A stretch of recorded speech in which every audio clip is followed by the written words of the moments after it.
Assalamualaikum warahmatullahi wabarakatuh. Nice to meet you again, students.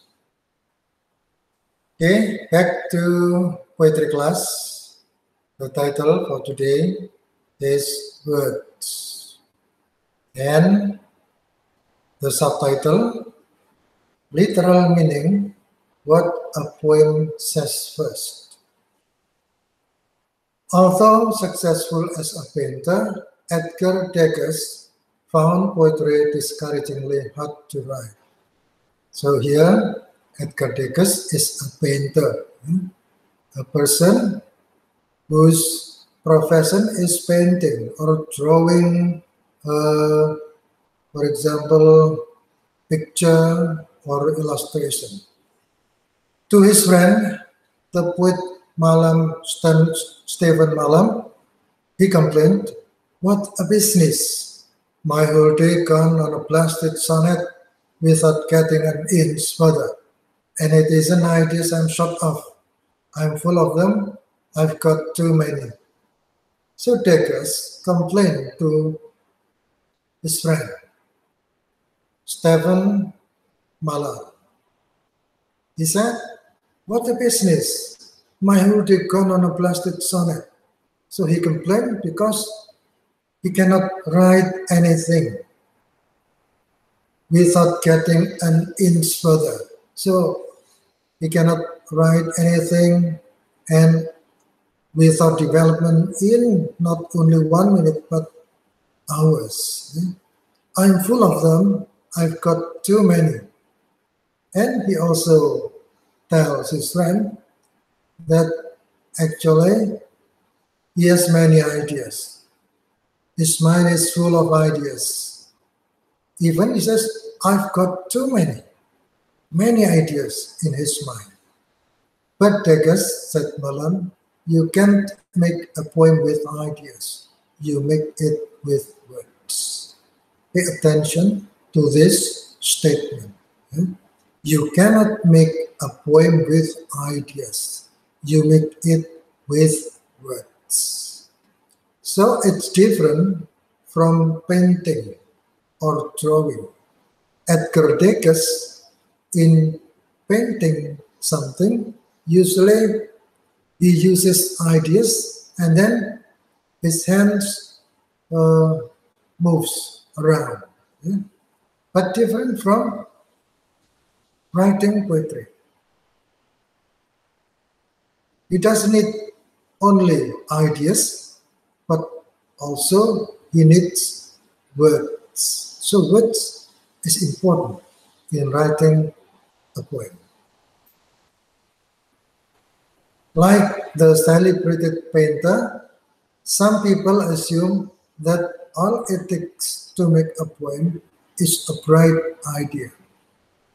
Poems state ideas, to be sure, and sometimes the ideas are invaluable. And yet the most impressive idea in the world will not make a poem unless its words are selected and arranged with loving art. So this is the point. You have to pay attention that writing poetry not only need ideas, but also words. The words are selected and arranged with loving art. So this is the importance of selecting and arranging words into good order in a poem.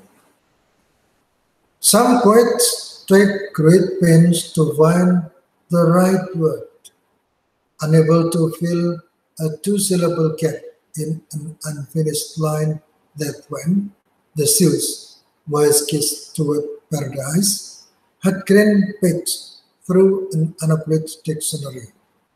When he reached S, he found the object of his quest in Spindrift, spray skimmed from the sea by a strong wind.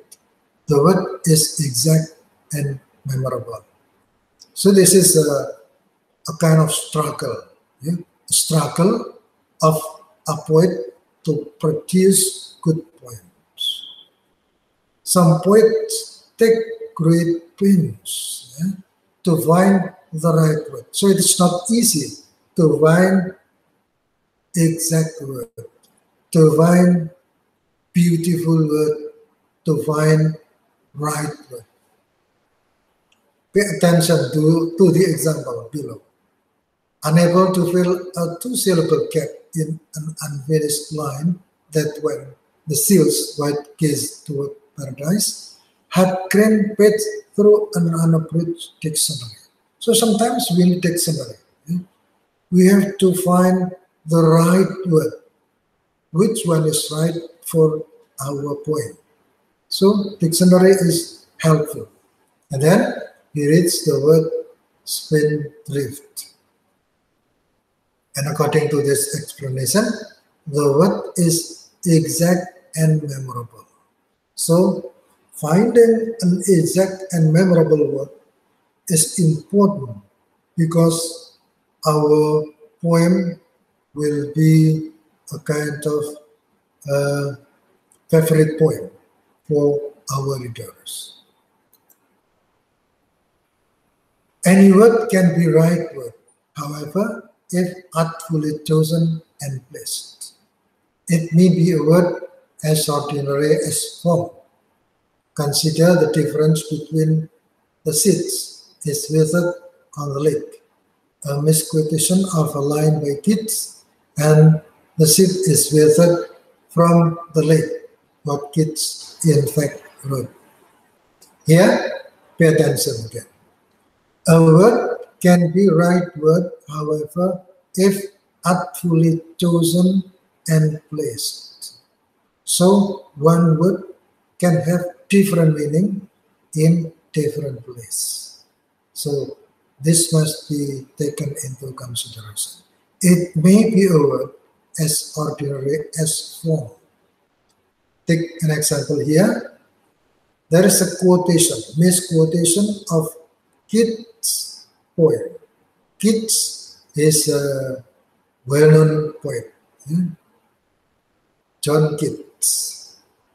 And he gave us an example here. The set is withered on the lake.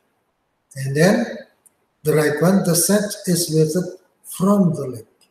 Between on and from gives different understanding, give different meanings. So pay attention to take the right one. Keats' original line suggests, as the altered line doesn't, that because she sits a growth of grass-like plants has a withered from the lake, it has withdrawn mysteriously. So this is the meaning of withered from and withered on. The difference between withered on and withered from. Because the sea sets a growth of grass-like plants has withered from the lake, it has withdrawn mysteriously.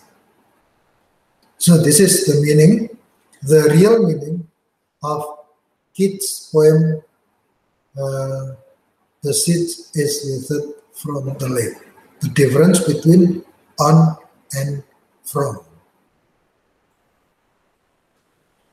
In reading a poem, some people assume that each word can be skipped over rapidly and they try to lead at once to the poem's general theme. It is as if they fear being thought clots unless they can find huge ideas in the poem, whether or not there are any. Here, some readers, in reading a poem, some people assume that each word can be skipped over rapidly. But actually, it cannot be. It cannot be, because skipping meanings, sometimes we lose many things. So we must be able to be more attentive in reading a poem. all parts must be paid into our consideration. Such readers often ignore the literal meaning of words, the ordinary matter-of-fact sense to be found in a dictionary. So this is also something important. Yeah? It must be a kind of emphasis. Such readers often ignore the literal meaning of words, the ordinary matter-of-fact sense to be found in a dictionary. Meaning in dictionary is important. Yeah? Before you find other meanings in dictionary is a must. As you will see in the next chapter, saying and suggesting. Word possesses not only dictionary meanings, denotations, but also many associations and suggestions, connotations. Consider the following poem and see what you make of it. So after this, we have a poem that leads us know how important is literal meaning, matter-of-fact sense to be found in a dictionary. The ordinary meaning, the first meaning, not the second meaning on the other meanings. This is the poem. William Carlos Williams. This is just to say. The title, This is just to say. I have eaten the plums that were in the icebox and which you were probably saving for breakfast. Forgive me, they were delicious, so sweet and so cold. Pay attention to the words. The words are very easy to understand. I have eaten the plums that were in the icebox and which you were probably saving for breakfast. So define. I find. Here, I have eaten, and I find plums and I have eaten it. Forgive me, they were delicious, so sweet and so good. The meanings are very ordinary. Yeah? Maybe the first time you read it, you can understand the meanings, all of the words here. So how can we treat this poem? Is it the real poem or it serves other meanings? Let's take a look at the following explanation. Some readers distrust a poem so simple and candid. They think, what's wrong with me? There has to be more to it than this. But poems seldom are puzzles in need of solutions. We can begin by accepting the poet's statements without suspecting the poet of trying to hoodwink us. So, this is a statement. Yeah? Some readers distrust a poem so simple and candid. Distrust, do you know the meaning of distrust? Doesn't believe. Yeah? Some readers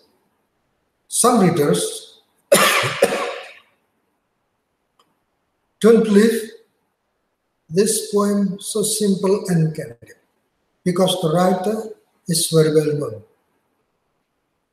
William Carlos Williams.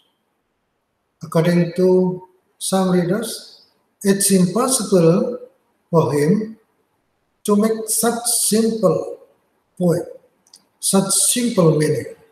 But pay attention to this statement. Poems seldom are puzzles in need of solutions.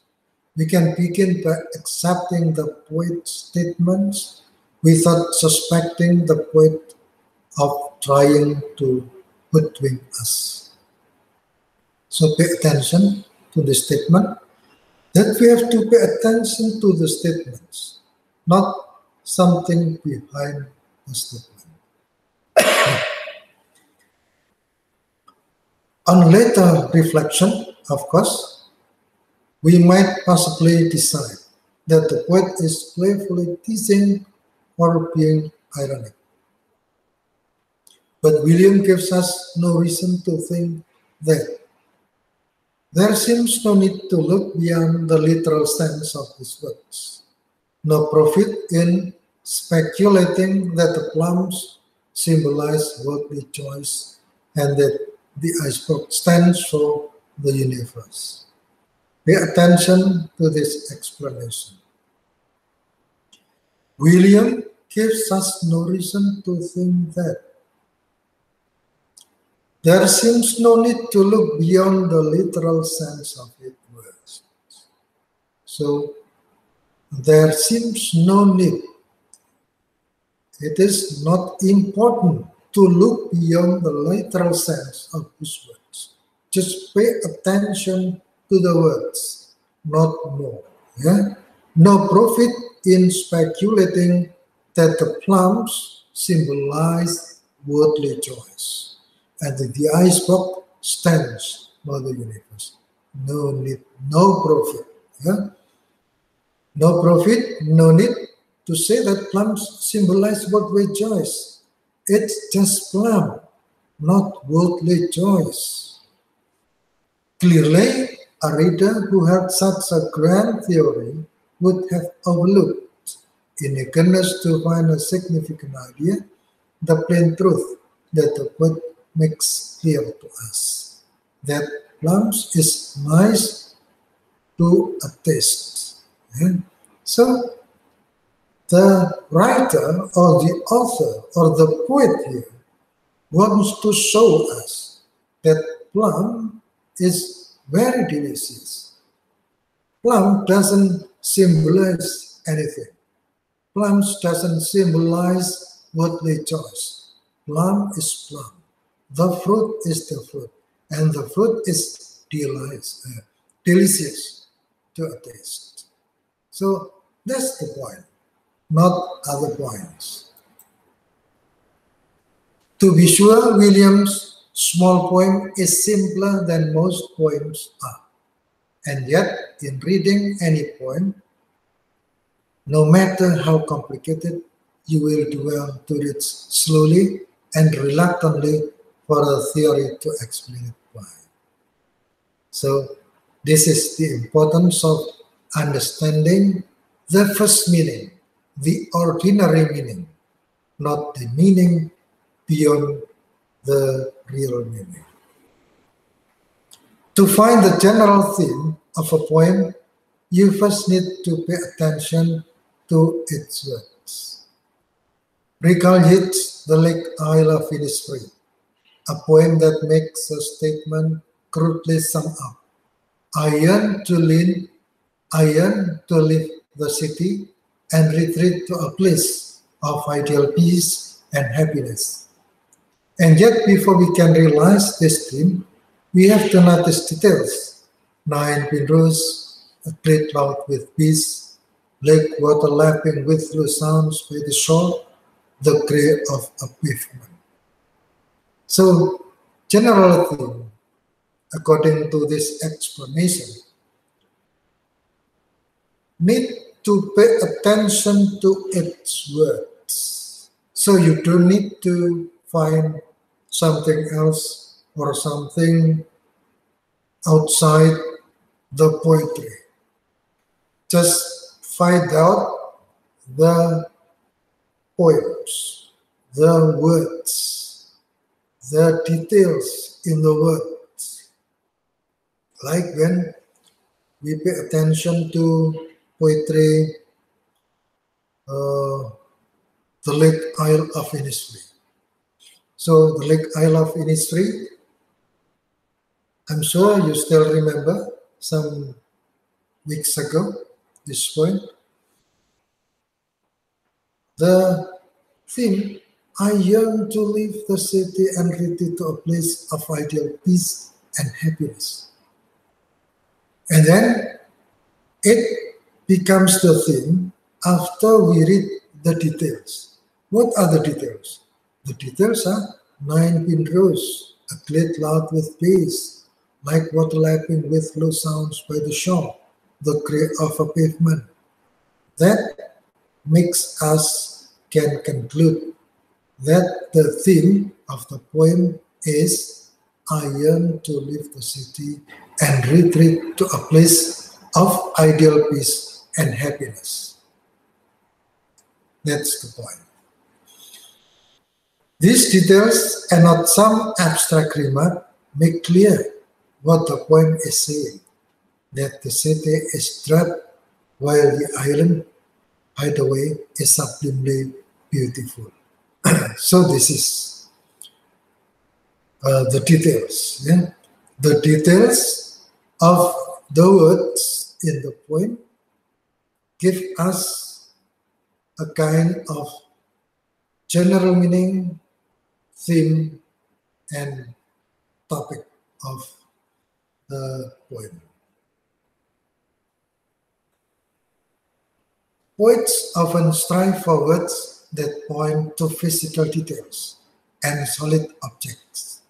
They may do so even when speaking of an abstract idea. Yes, here an example of a poem where we can find that a poet or a writer use physical details and solid objects to portray something. They may do so even when speaking of an abstract idea like beauty. Okay? Now, read the poem. Beauty is but a flower, which wrinkles will devour, brightness falls from the air. Queens have died young and fair. Dust hath closed Helen's eye. I'm sick, I must die. Lord, have mercy on us. Beauty. Beauty is abstract. Yeah? Beautiful beauty is abstract. But here, the poet wants to portray it in physical details, like flower. Beauty is but a flower. So we can imagine a flower. Flower is usually beautiful. We can feel that almost all flower is beautiful. Then the writer here says, beauty is but a flower. So you can imagine, we can make it concrete. Beauty is abstract, flower is concrete. So we can make it concrete. We can imagine exactly what kind of thing beauty is. Yeah? With wrinkles will devour. Yeah? When we are old, then our skin will wrinkle. Brightness falls from the air. Brightness. Yeah? Our skin, usually when we are still young, bright. But falls from the air, falls from above. Queens have died young and fair. Queens. You have to know queen. Yeah? Queen usually beautiful. Have died young and fair, but finally dies. Dust hath closed Helen's eye. The eyes closed. I am sick. I must die. Lord, have mercy on us. So, God, forgive us. Have mercy on us because we make many sins. So after beauty, then we come to ugly. Ugliness. Yeah? Beautiful, ugly. Beauty, ugliness. Brightness falls from the air. Queens die. So this is the portrayal. Abstract things, abstract ideas can be portrayed clearly when it is in the form of physical details, like flower here. Beauty is but a flower. In this line by Thomas Ness, the abstracted beauty has grown petals that shrivel. Brightness may be a general name for light, but nature succeeds in giving it the weight of a falling body. Okay? So, abstraction beauty. Beauty has grown petals that shrivel. So, like petal of a flower, usually after it has been grown, yeah? And then it must be broken after several times, after several weeks or several months, like our skin become wrinkled. Brightness may be a general name for light. Our life, our skin, bright, but after that, wrinkle and dies. Succeeds in giving it the weight of a falling body. Okay? So the poet Thomas Ness portray how a person dies from beautiful becomes not only ugly but also frightening. If a poem says daffodils instead of plant life, diapers instead of invention, we call it diction or choice of words, concrete rather than abstract. Concrete words refer to what we can immediately perceive with our senses: dark, actor, chemical, or particular individuals who belong to those general classes. Pons, the Fox Terrier, Clint Eastwood, hydrogen sulfide. So this is the explanation. Daffodils instead of plant life. Diapers instead of infancy. We call it diction. Diction is choice of words. In writing poetry, usually we have to know it. We have to know diction, which words is better for a situation. One word cannot be applied to all situations. Probably it only suits for one situation, but not for another situation. Choice of words or diction. Concrete rather than abstract. Yeah? Concrete is better in writing or in portraying a situation rather than abstract. Because by writing concrete details, then the reader can imagine clearly. Concrete words refer to what we can immediately perceive, dog, actor, etc. Yeah? So this is the example of concrete words. Yeah? Pons, the Fox Terrier, Clint Eastwood, hydrogen sulfide. It's concrete. We can sense. Abstract words express ideas or concepts. Love, time, truth. In abstracting, we leave out some characteristics found in each individual. Instead, observe a quality common to money. The word beauty, for instance, denotes what may be observed in numerous persons, places, and things. So, abstract words sometimes make us difficult to imagine.